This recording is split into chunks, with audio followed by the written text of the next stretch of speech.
Sarah Martinez had been camping alone for 15 years when she first noticed the feeling of being watched. An experienced backpacker, she knew the difference between normal forest sounds and something unusual. This was different. It started on her second night deep in Olympic National Forest. She was reading by her campfire when she heard the distinct sound of branches breaking in the darkness beyond her camp.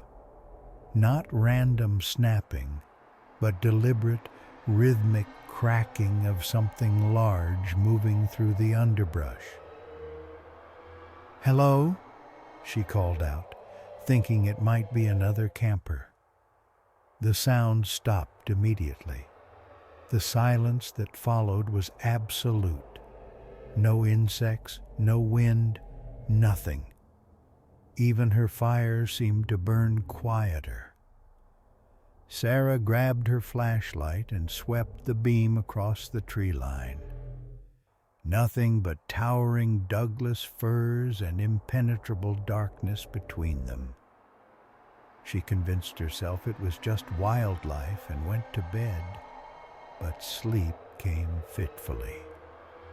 Throughout the night, she heard the same deliberate footsteps circling her campsite, never getting closer than about 50 feet, but maintaining that exact distance as if following an invisible perimeter.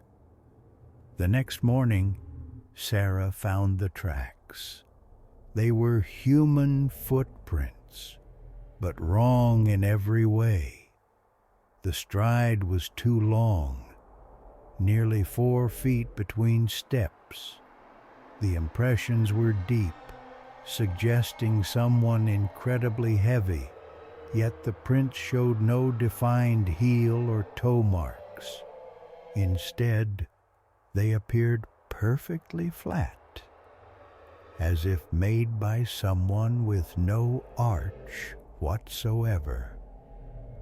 The tracks formed a complete circle around her campsite, exactly 50 feet from her tent at every point. Whoever or whatever had made them had walked in a perfect circle for hours, never varying the distance. Sarah packed up immediately and hiked out, but the feeling of being watched followed her for the entire 8-mile trek. Every time she looked over her shoulder, she saw nothing but empty trail. Yet the sensation persisted. Something was following her, matching her pace, staying just out of sight. She found more tracks at every stream crossing and rest stop, always the same impossible stride, always the same flat impressions. The tracks followed her right to the parking area, where they stopped abruptly at the edge of the asphalt. Sarah never returned to Olympic National Forest. She still camps, but never alone, and never in old-growth forests. Sometimes, on quiet nights around the campfire, she swears she can still feel those eyes watching from the darkness. The Mimics of Blackwood Canyon, California, 2019. The Thompson family, Mark, Lisa, and their teenagers, Jake and Emma, had camped in Blackwood Canyon dozens of times. It was their traditional summer getaway, remote enough to feel like true wilderness. On their third night, something changed. It started with Emma's voice calling from the darkness beyond their camp. "Dad, Dad, come here. I found something." Mark looked up from the fire where he was roasting marshmallows with Jake. Emma was sitting right next to him. "Did you hear that?" Mark asked his daughter. Emma nodded, her face pale in the firelight. "That was my voice, but I didn't say anything." The family sat in stunned silence. Then they heard Jake's voice calling from the opposite direction. "Mom! Mom, I'm lost! Help me!" Jake was staring at his parents, his mouth hanging open. "I didn't.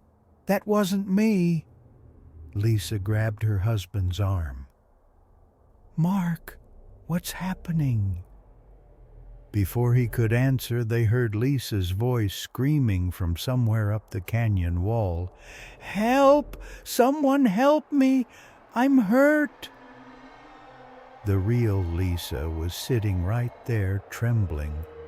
Then came Mark's voice, but distorted as if someone was doing a poor imitation.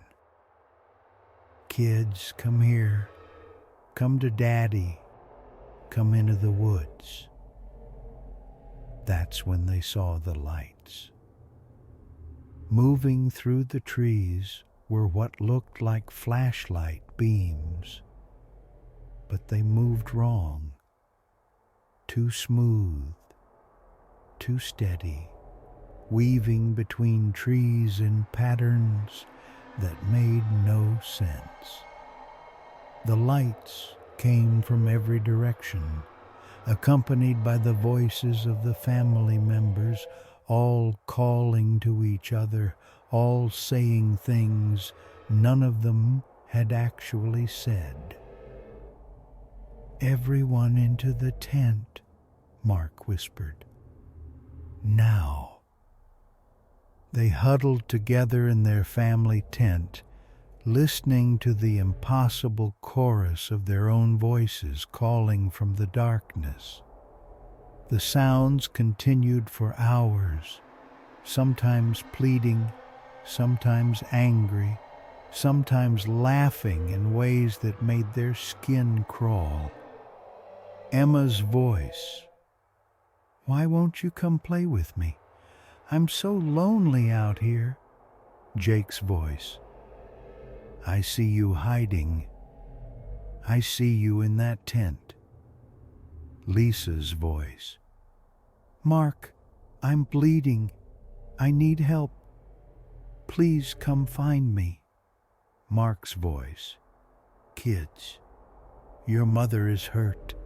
You need to come help her right now." The family knew better than to respond. They held each other and waited, but the voices grew more insistent, more desperate.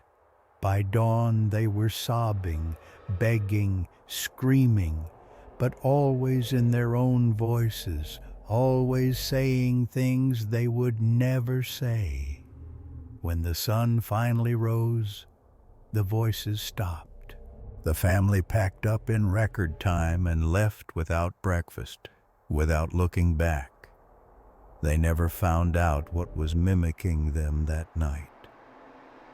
Park rangers later told them that Blackwood Canyon had been the site of several disappearances over the years. People who walked into the woods following the voices of loved ones calling for help. The photograph, Bridger Teton National Forest, Wyoming, 2020. Wildlife photographer David Chen had spent a decade documenting remote corners of America's national forests. In September 2020, he was tracking rumors of a wolf pack in an area where wolves hadn't been seen in decades. He set up his camera trap along what appeared to be a game trail, positioning it about 20 feet from his campsite. The camera was equipped with infrared capabilities, designed to capture images in complete darkness. He woke up the next morning to find his camera had taken 847 photos during the night. The first few dozen images were normal. A raccoon investigating the area, an owl perched on a branch, a small deer picking its way down the trail. But then, the photos began to change. Image 47 showed something standing at the very edge of the frame. It was tall, easily 7 feet, and appeared to be covered in dark fur or hair. The infrared flash had caught it mid-stride, as if it was walking past the camera. Image 48 showed it had stopped. The figure was facing the camera directly, though no facial features were visible. Just a dark, featureless oval where a face should be. In image 49, it was closer. David scrolled through the photos with growing unease. Whatever this thing was, it had apparently discovered the camera and was approaching it. Each photo showed it getting closer, its movements oddly fluid, as if it was gliding rather than walking. By image 67, it was standing directly in front of the camera, so close that only its torso was visible. The creature appeared to be examining the device, and David could make out what looked like impossibly long fingers reaching toward the lens. Then, for nearly 200 images, there was nothing but darkness. The camera had continued taking photos, but something was blocking the lens completely. Image 267 showed the creature had moved away, but now it was standing in David's campsite. The infrared flash illuminated his tent, with the dark figure standing motionless beside it. David could see his own sleeping bag through the tent's mesh window, and the shape of his body inside. For the next 400 images, the creature simply stood there, watching David sleep. But it was the final photo that made David pack up his gear and leave the forest immediately. Image 847 was taken just minutes before dawn. The creature was gone, but there was something else in the frame, something that shouldn't have been possible. The camera had somehow captured an image of David himself, standing outside his tent, looking directly at the camera with an expression of pure terror on his face. David knew he had never left his tent that night. He remembered his dreams vividly, nightmares about being watched, about something standing over him while he slept. But he had never gotten up, never left his tent, never stood in front of his own camera. Yet there he was in the photo, his face frozen in fear, his eyes wide with terror at something behind the camera, something the lens hadn't captured. David never returned to that part of the forest, and he never published the photos. Sometimes late at night he swears he can still feel those eyes watching him from the darkness.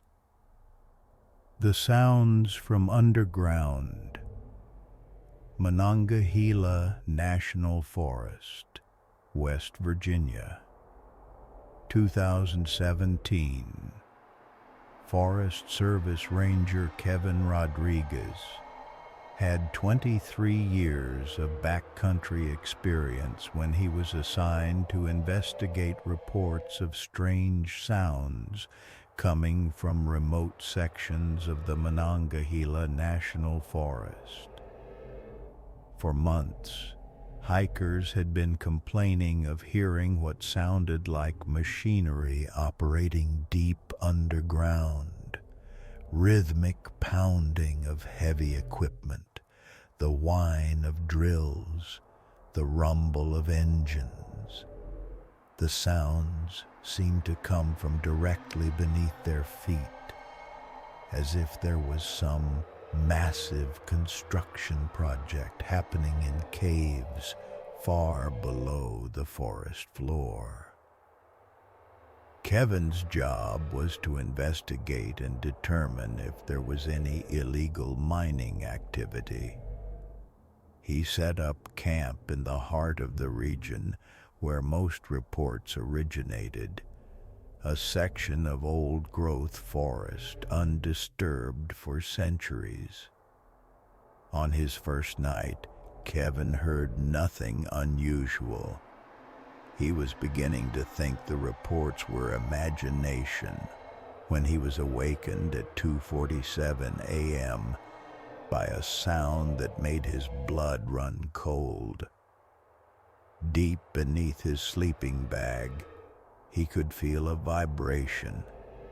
It was subtle at first, like a distant truck rumbling down a highway. But as he lay there, the vibration grew stronger. Soon he could hear it too, a low, rhythmic pounding that seemed to be coming from directly beneath his campsite. Kevin got up and pressed his ear to the ground.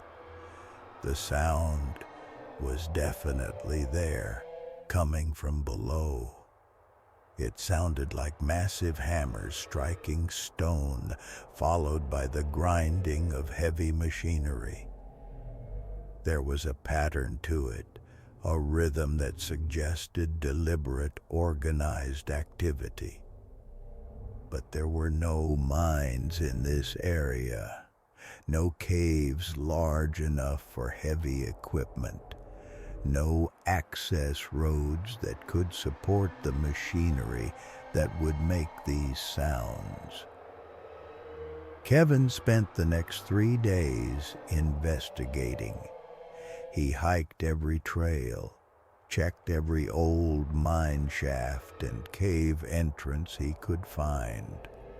Most were too small for a person to enter, let alone heavy equipment. Those that were large enough showed no signs of recent activity. Yet every night the sounds returned, always starting around 2:30 a.m., always lasting for exactly 3 hours. The pounding, the grinding, the rumble of engines that shouldn't exist. On his 4th night, Kevin set up a seismograph to measure ground vibrations. At 2:47 a.m., exactly on schedule, the sounds began. The seismograph showed something impossible.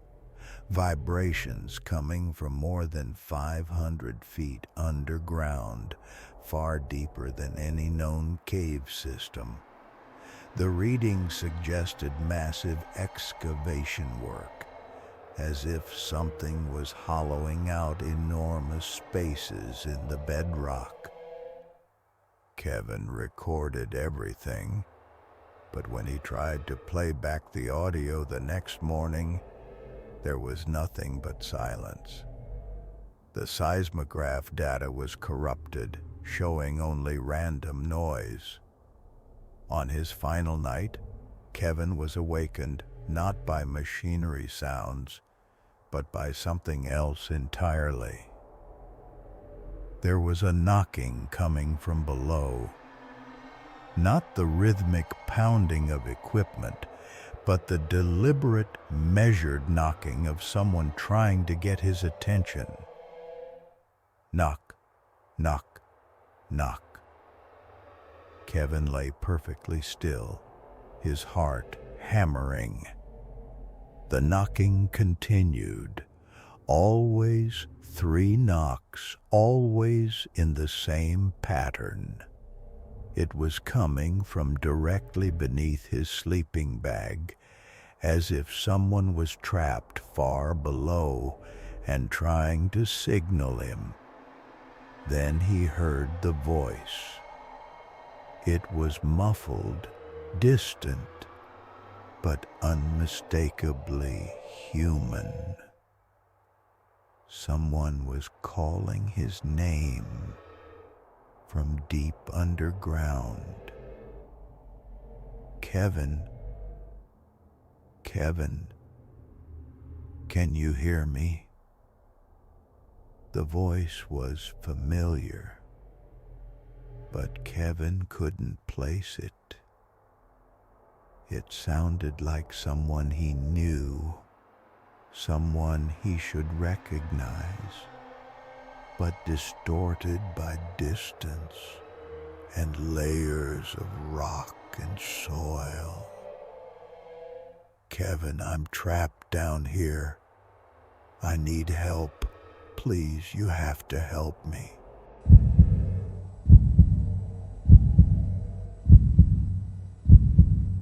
The crackling campfire cast dancing shadows across the trees as Sarah adjusted her sleeping bag for the 3rd time. She'd been camping alone for years, but something about Blackwood Forest felt different tonight. The silence was too complete, too oppressive, even for the deep wilderness. She'd arrived at the remote campsite that afternoon, hiking 5 miles from the nearest road. The trail had been overgrown, barely visible through the undergrowth, and she'd wondered when the last person had ventured this deep into the forest. Now, as darkness closed in around her small clearing, she was beginning to wish she'd chosen a more popular destination. A twig snapped somewhere in the darkness beyond her fire's reach. Sarah froze, her hand instinctively moving to the knife on her belt. She strained her ears but heard nothing except the gentle pop and hiss of burning wood. Probably just a deer, she told herself, though her heart was beating faster than before. The fire began to die down, and she reluctantly added another log. The flames leaped higher, pushing back the encroaching darkness. But somehow the shadows seemed to grow deeper. Between the trees, she could swear she saw movement. Just at the edge of her vision, always disappearing when she turned to look directly. That's when she heard it. At first, it was barely audible, a soft whisper that could have been wind through the leaves. But there was no wind tonight. The air was perfectly still, heavy with the scent of pine and damp earth. The whisper came again, closer this time, and Sarah's blood ran cold as she realized it sounded almost like her name. Sarah. Sarah. She grabbed her flashlight with trembling hands and swept the beam across the tree line. Nothing. Just the pale trunks of birch trees and the dark spaces between them. But the whispers continued, seeming to come from all directions at once. Sarah, come to us. Who's there? She called out, her voice cracking. This isn't funny. The whispers stopped abruptly, leaving only the sound of her own ragged breathing. Sarah's hand shook as she reached for her phone, but of course there was no signal. She'd known that when she'd chosen this remote spot, but now the isolation felt like a death sentence. Minutes passed in tense silence. Sarah began to convince herself that she'd imagined it all. Stress from work, too much caffeine, not enough sleep. She was just starting to relax when she saw the eyes.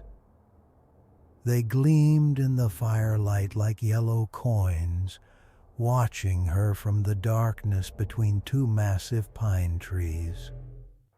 Not the eyes of an animal.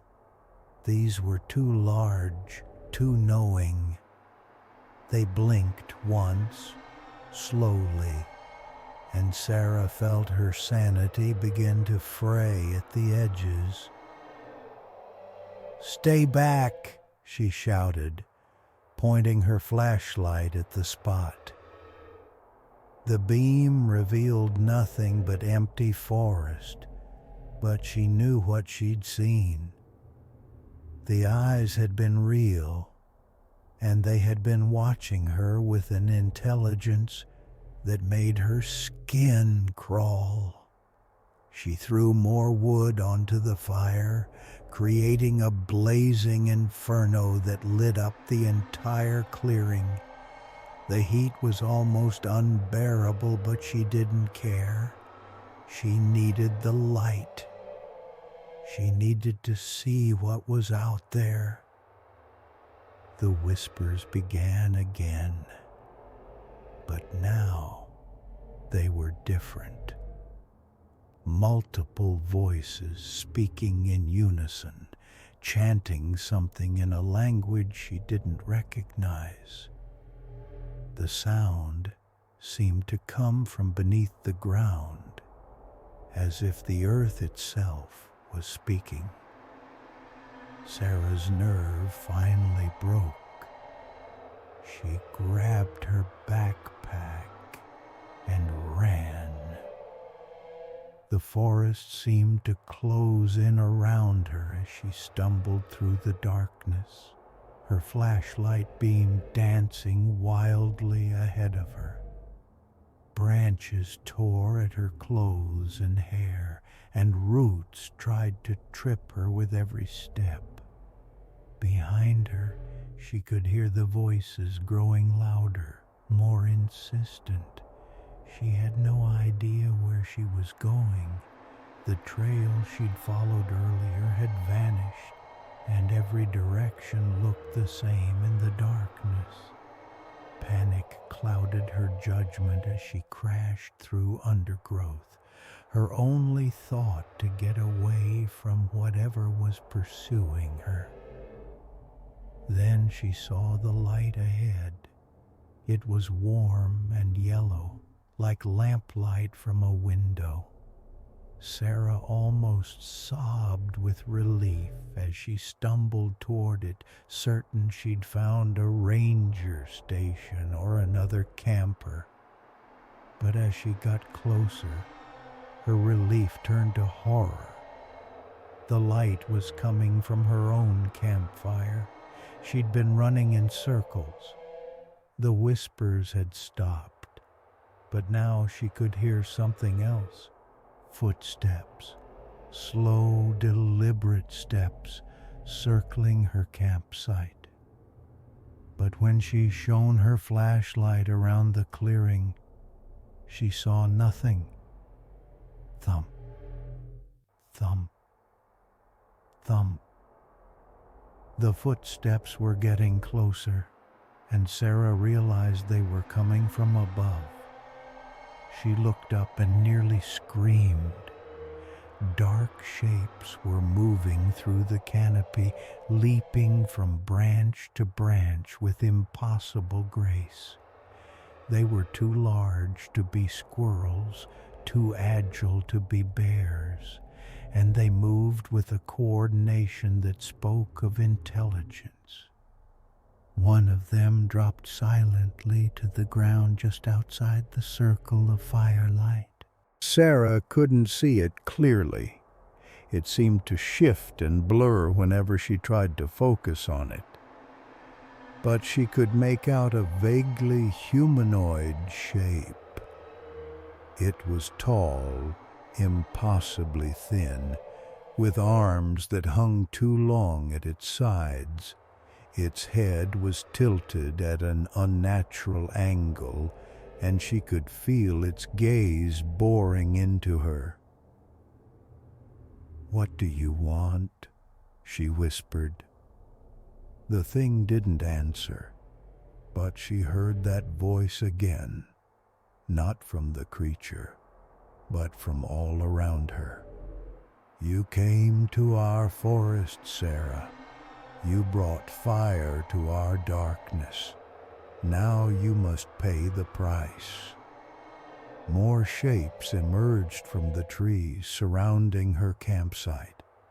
They moved with that same fluid grace, never quite stepping into the light, but always there at the edge of vision. Sarah's fire began to dim, and she realized with horror that she was out of wood. As the flames died down, the creatures moved closer. She could hear their breathing now, a wet, rattling sound that made her skin crawl. In the fading firelight, she caught glimpses of their faces, or what passed for faces. They were stretched and distorted, with too many teeth and eyes that reflected the dying flames. Sarah's flashlight flickered and went out. The last thing she remembered was the sound of laughter, high and cruel, echoing through the forest as the darkness swallowed her whole. 3 days later, a search and rescue team found Sarah's campsite. Her tent was still standing, her gear neatly arranged, and her fire had been carefully extinguished. But Sarah was nowhere to be found. The only clue was a series of footprints leading away from the campsite. Footprints that started human but gradually changed as they moved deeper into the forest. The prints became longer, the toes more pointed, until they no longer resembled human feet at all. The search team followed the trail for half a mile before it simply vanished at the base of an ancient oak tree. They found no other trace of Sarah Henderson, though local rangers reported strange whispers in the woods for weeks afterward. Blackwood Forest was quietly closed to camping indefinitely, but sometimes, on still nights when the moon is dark, hikers on the distant trails report hearing a woman's voice calling from deep in the forest, pleading, desperate and utterly alone. The rangers always investigate these reports, but they never find anything. They never find Sarah. And the whispers in Blackwood Forest continue to this day, waiting for the next camper brave enough or foolish enough to venture into their domain alone, because the forest remembers everyone who enters, and it never lets them truly leave. The trees have eyes, the shadows have teeth, and somewhere in the deepest part of Blackwood Forest, Sarah Henderson is still running, still trying to find her way back to a world that no longer exists for her. Some say that on the anniversary of her disappearance, you can see a faint light moving through the trees, a flashlight beam, sweeping back and forth in eternal search of a path that will never lead home. But the forest dwellers know better. They know that light isn't Sarah trying to escape. It's Sarah leading others deeper into the woods, adding their voices to the chorus of whispers that echoes through Blackwood Forest when the sun goes down and the real darkness begins.